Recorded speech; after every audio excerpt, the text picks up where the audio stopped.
Planet का exalted होना या फिर डेबिलिटेटेड होना क्या दिखाता है, क्या इंडिकेट करता है और किस तरीके से एग्जॉल्टेड प्लैनेट बढ़िया करते हैं और किस तरीके से डेबिलिटेटेड प्लैनेट बुरा करते हैं, ये समझेंगे। ये भी समझेंगे कि क्या एक्चुअली जितना एग्जॉल्शन और डेबिलिटेशन के बारे में बताया गया है वो काम भी करता है या फिर सिर्फ ऐसे ही बातें कहीं गई हैं। सो इस वीडियो का मोटो है कि आप समझो कि प्लैनेट एग्जॉल्शन में कैसे बिहेव करेगा और डेबिलिटेशन में कैसे बिहेव करेगा। इन शॉर्ट हम ये समझेंगे कि प्लैनेट का बेसिक ट्रेट क्या है, मतलब किस तरीके का नेचर कैरी करता है प्लैनेट थ्रू आउट चार्ट और अलग अलग राशियों में वो कैसे एक्ट करेगा। ठीक है, हम में से कई लोग ये नहीं समझते हैं कि जब कभी भी कोई प्लैनेट एग्जॉल्टेड होगा तो उस प्लैनेट का स्थान बल बढ़ जाता है। षटबल में एक बल कहलाता है स्थान बल। ठीक है, अब स्थान बल कैसे काम करता है कि आप समझिए कि जब आप किसी एग्जॉल्टेड प्लैनेट की दशा में आते हो तो आप ऐसे लोगों से घिरे हुए हो जो हमेशा आपको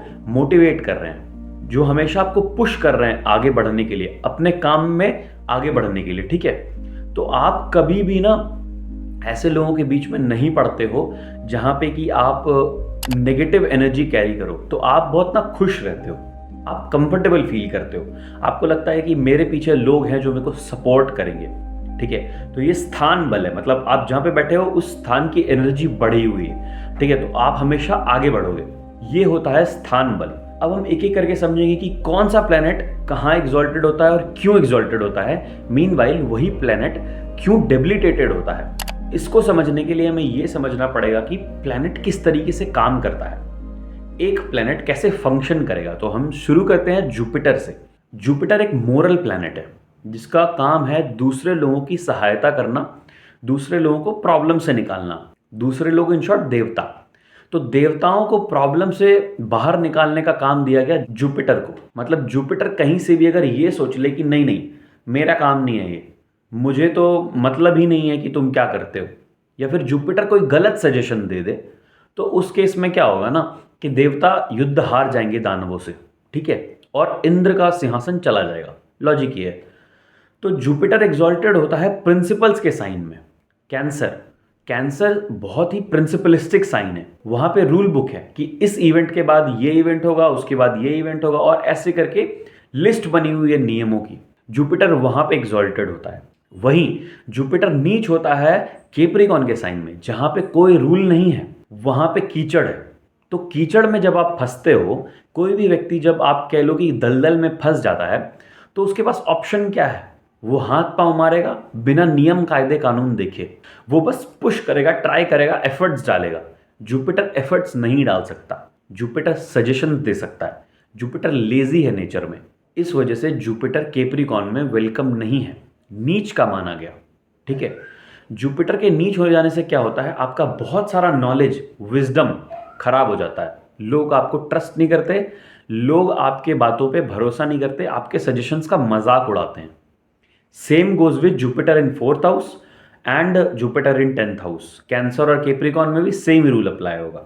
इसके बाद हम आते हैं सैटर्न पे।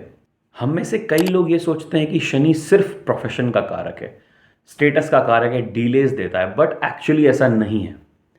सैटर्न एक ऐसा व्यक्ति है समाज में जिसको ये एजेंडा दिया गया है, जिसको ये काम दिया गया है कि वो समाज में सबको एक साथ लेकर चले। ठीक है, जो लोग भी वॉइसलेस है उनका वॉइस बने, सैटर्न ये करवाता है। ठीक है, तो अगर आप देखोगे तो लिब्रा का जो साइन बनता है वो बनता है मासेस का। वहाँ पे बहुत सारे लोग हैं, वहाँ पे सिर्फ शादी नहीं हो रही है, वहाँ पे सिर्फ बिजनेस नहीं हो रहा है। लिब्रा या सातवां घर मासेस को भी दिखाता है, जहाँ पे आप सबको एक साथ एकजुट होकर लेकर चलते हो।